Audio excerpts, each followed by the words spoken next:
Grande BH em Pauta. Os problemas da sua região em debate na Band News FM. O tema do Grande BH em Pauta desta semana é o tabaco. Comecei a fumar quando eu estava na escola, com 15 anos. Aquela historinha de acompanhar os colegas que estavam fumando. Quando eu cheguei aos 35 anos, eu decidi parar. Estou reduzindo a 3, 4 cigarros por dia. A meta é parar, chegar até o fim de não estar fumando mais. Eu acho o cigarro péssimo, porque prejudica a saúde, incomoda muitas pessoas, a fumaça, o mau cheiro. A fumaça, ela é bem forte, por exemplo, se a pessoa tiver bronquite, alguma coisa assim, chega a incomodar bastante. Igual eu tenho um pouco de dificuldade para respirar assim, aí se estiver fumando aí, atrapalha bastante a respiração. A primeira e única vez que eu experimentei um cigarro foi um cigarro de palha. Quando eu traguei, eu não consegui engolir aquela fumaça toda e não consegui pôr ela para fora. Foi quando eu desmaiei e só me lembro de ter acordado depois no hospital tomando soro. Eu tenho um filho de 7 anos e eu não fumo e não gosto que fume perto dele, até mesmo para não incentivar que ele comece a fumar quando crescer. Fui diminuindo o cigarro e eu vi que aquilo ali não fazia muita falta. Hoje eu tenho 31 anos, tem 4 anos que eu parei de fumar e eu aconselho ninguém a começar. Odeio cigarro. E sou casada com fumante, olha só que cena.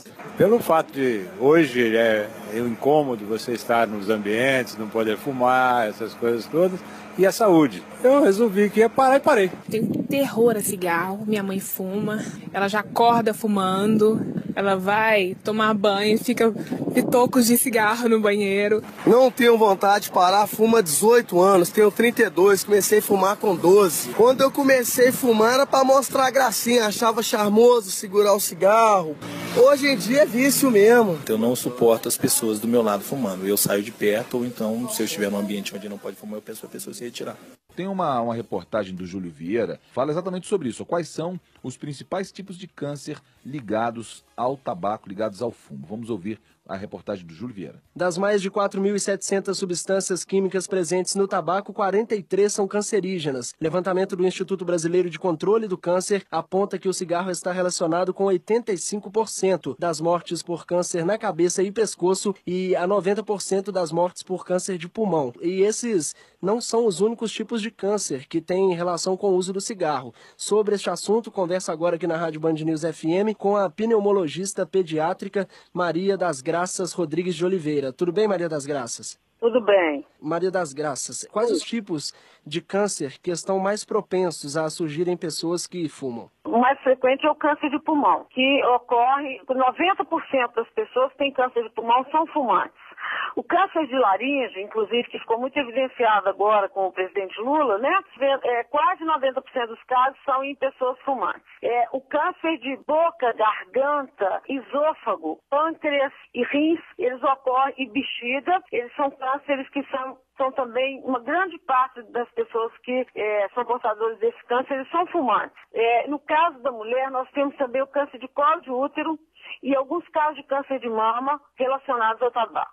Esses tipos de câncer relacionados ao tabaco aparecem mais em mulher ou em homem? Geralmente, o câncer de pulmão, ele é mais frequente em homem. Mas por quê? De alguns anos para cá, ele tem sido mais aparecendo também, aumentando em mulheres. Isso por quê? Porque os cânceres, todos esses pelo tabaco, eles demoram muitos anos para aparecer. E hoje, nós estamos, as mulheres que começaram a fumar na década de 50, etc., essas mulheres agora estão aparecendo com câncer. Então, o câncer nas mulheres vem aumentando porque elas começaram a fumar a partir da década de 50. Essas doenças, elas podem não afetar apenas os fumantes, inclusive os fumantes passivos, né? Tem muita gente que fuma em casa, do lado do filho, dos pais. Exatamente. É muito importante essa pergunta, porque, por exemplo, os 10% de câncer de pulmão que ocorrem em não fumantes, um terço deles ocorrem em fumantes passivos, em pessoas que foram expostas à fumaça do tabaco em casa ou no trabalho, né? E muitas vezes que foram expostas desde a infância ou adolescência. Então, as pessoas podem ter esse câncer. Aliás, todas as doenças que o tabaco provoca no fumante, o fumante passivo pode ter também. Doutora, e a gente percebe que são tipos de câncer que são bastante invasivos, né? Ficam em partes do corpo que são bastante vulneráveis, né? porque, inclusive por causa da questão que a fumaça é inalada. Ela, ao ser aspirada, ela vai direto para o pulmão. Mas a bexiga, por exemplo, que parte da substância é eliminada pela urina, então cerca de 40% dos casos de câncer de bexiga ocorrem em fumantes, e por aí vai. Doutora, e qual que é o perfil desses pacientes que descobrem o câncer, desses usuários de cigarro que descobrem o câncer? Geralmente eles descobrem a doença no começo dela ou eles acabam descobrindo quando a situação já está mais crítica, em um ponto mais, digamos assim, desenvolvido da doença? Olha, o câncer de pulmão, né, ele que é o mais frequente dos cânceres em fumantes, ele muitas vezes, quando ele é descoberto, em uma grande parte dos casos, ele não tem mais recursos de cura. Agora, hoje, todo o esforço que se faz no mundo para o tratamento de câncer é um esforço de diagnóstico precoce. Quanto mais precoce o diagnóstico, mais possibilidade de cura. Conversei aqui na Rádio Band News FM Belo Horizonte com a pneumologista pediátrica, doutora Maria das Graças Rodrigues de Oliveira. Doutora, muito obrigado pela atenção e pelos esclarecimentos aos nossos ouvintes. Eu que agradeço a oportunidade. Muito obrigado. Muito bem, agora sim nós temos na ponta da linha conosco para participar aqui do Grande BH em Pauta dessa semana a cardiologista e membro da Comissão de Controle do Tabagismo da Associação Médica de Minas, a doutora Janaína Guimarães de Araújo. Doutora Janaína, bom dia. Bom dia.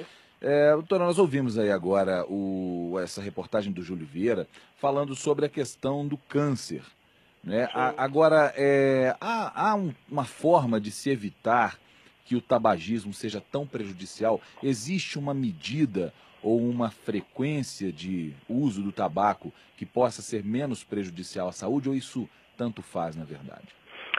É claro que quem fuma mais e por muito tempo tem um risco acumulado maior. Mas o tabagismo, ele passa a trazer efeitos maléficos à saúde a partir de segundos após a exposição à fumaça. Isso não só para quem fuma, mas também para quem está presente no mesmo ambiente, né? E esse efeito, ele é muito percebido, especialmente no risco das doenças cardiovasculares, especialmente o infarto, assim como para as doenças respiratórias, né, em que muitas pessoas, ao estarem expostas, segundos após a exposição, já manifestam sintomas que começam a incomodá-las. Sintomas respiratórios como pode apresentar uma congestão nasal, começam a tossir, né? Sentem às vezes alguma dificuldade para respirar, especialmente aqueles que já apresentam alguns problemas alérgicos. Agora... E assim como a gente sabe que segundos após a exposição à fumaça, nós começamos a apresentar algumas modificações na capacidade de coagulação do sangue. E isso é um dos motivos importantes que favorecem, que aumentam o risco tanto de quem fuma quanto de quem está exposto à fumaça do cigarro de ter eventos relacionados com as tromboses. E aí a gente chama muita atenção, especialmente para o infarto do miocárdio, que é a principal causa de morte hoje no nosso país. Agora, é incrível que as pessoas, todas as pessoas, sem exceção, têm plena consciência do mal que faz e mesmo assim fumam. O que ocorre? Por que a pessoa opta por correr esse risco e por sofrer com isso no futuro? Nós ouvimos no início desse nosso quadro, não sei se a senhora já estava acompanhando conosco na linha, mas nós ouvimos um rapaz falando, eu não tenho vontade nenhuma de parar de fumar, fuma 18 anos, acho legal, acho barato. O que é isso, afinal? É essa coisa autodestrutiva que as pessoas têm, né? Na realidade, nem sempre é autodestrutiva. Assim, primeiro que o cigarro, ele é uma droga, né? A nicotina, ela causa dependência. Então, muitas pessoas, sabendo do risco, ainda que desejem parar, muitas não conseguem, precisam realmente de um auxílio, assim como precisam de auxílio para tratar qualquer outra dependência. O cérebro, ele realmente se acostuma, entre aspas, com os efeitos da nicotina, e a interrupção do tabagismo, ela pode trazer uma série de sintomas e tornar isso mais difícil. Agora, por que alguns conseguem, outros não, né? E por que alguns, no momento inicial, com quem a gente conversa, como você disse, o caso desse rapaz, não manifestam o desejo? Isso faz parte mesmo de uma avaliação que nós chamamos de um ciclo, né, que avalia assim, os momentos de decisões de uma pessoa. E essa fase em que a gente, como esse rapaz colocou, que ainda não gostaria de parar de fumar, que nós chamamos de uma fase assim, de pré-contemplação ainda. Na realidade, mesmo que a pessoa saiba dos malefícios, ela ainda não pensa, ela não tem desejo, e isso ainda é muito mais frequente quanto mais jovens são as pessoas. Porque é uma característica dos jovens não se preocupar muito com o à frente, com o futuro, ele enxerga muito o presente. E do presente, assim como outras drogas, o cigarro traz algumas sensações de prazer. Então, existe todo um trabalho a ser feito com quem deseja parar de fumar ou com aqueles que nós vamos orientar a parar de fumar e que são fases realmente. É preciso que a pessoa chegue na fase em que realmente ela tome a decisão. E nós temos que orientá-la e que trabalhar da melhor forma possível para levá-la para essa fase. Porque parar é possível, mas é preciso que a pessoa tome a decisão. Entendi. Esse trabalho todo de preparo, de tratamento, isso é feito de alguma forma, é promovido de alguma forma pela Comissão de Controle do Tabagismo da AMM? A Comissão de Controle do Tabagismo, ela trabalha muito, especialmente dando apoio às questões das leis, né? Nós estamos acompanhando muito, por exemplo, as leis que instituem os ambientes 100% livres de tabaco. Elas são muito importantes, não só por impedir, assim, por trazer o benefício de quem não fuma, deixar de estar presente à exposição do cigarro, assim como a gente sabe que, criando as leis, a gente faz com que o tabagista fume menos. E é mais propício, fica mais fácil, entre aspas, que ele deixe de fumar depois. E a gente tenta sempre trabalhar com a conscientização, não só da população, especialmente nos eventos que acontecem, mas também das equipes de saúde como um todo, no sentido da importância de oferecer apoio e de como oferecer esse apoio a quem deseja parar de fumar.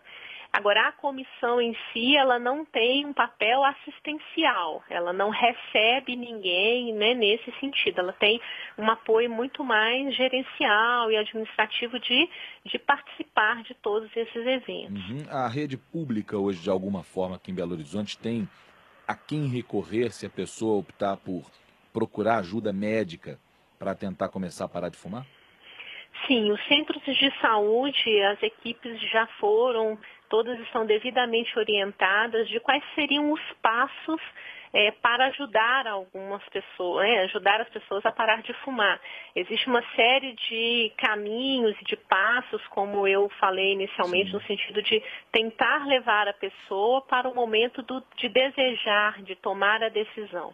E existem alguns centros de saúde que já têm equipes treinadas e aptas dentro do modelo do Ministério da Saúde para acompanhar tabagistas nessa luta de parar de fumar dentro do que nós chamamos de terapia intensiva, que são os grupos onde as pessoas participam em diversas sessões, onde podem receber apoio medicamentoso.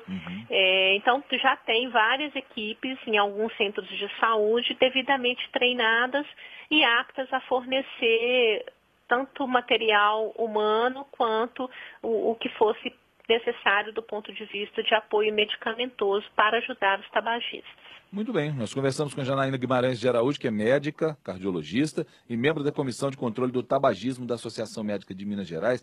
Janaína, obrigado aí por falar com nossa reportagem. Um bom dia, boa semana para você. Eu quero convidar você, Janaína, e os outros ouvintes também que estão nos escutando agora, para acompanhar ao longo dessa semana, sempre pouco depois de 10 horas, entre 10 e 10 e meia, esse debate aqui sobre essa questão do tabaco. Essa semana inteira de agora até a sexta-feira, nós vamos conversar com vários especialistas, várias pessoas sobre essa questão. Isso porque na quinta-feira, dia 31 de maio, é o Dia Mundial Sem Tabaco. Então eu convido você e os nossos ouvintes para acompanhar conosco. Obrigado e um bom dia para você, viu?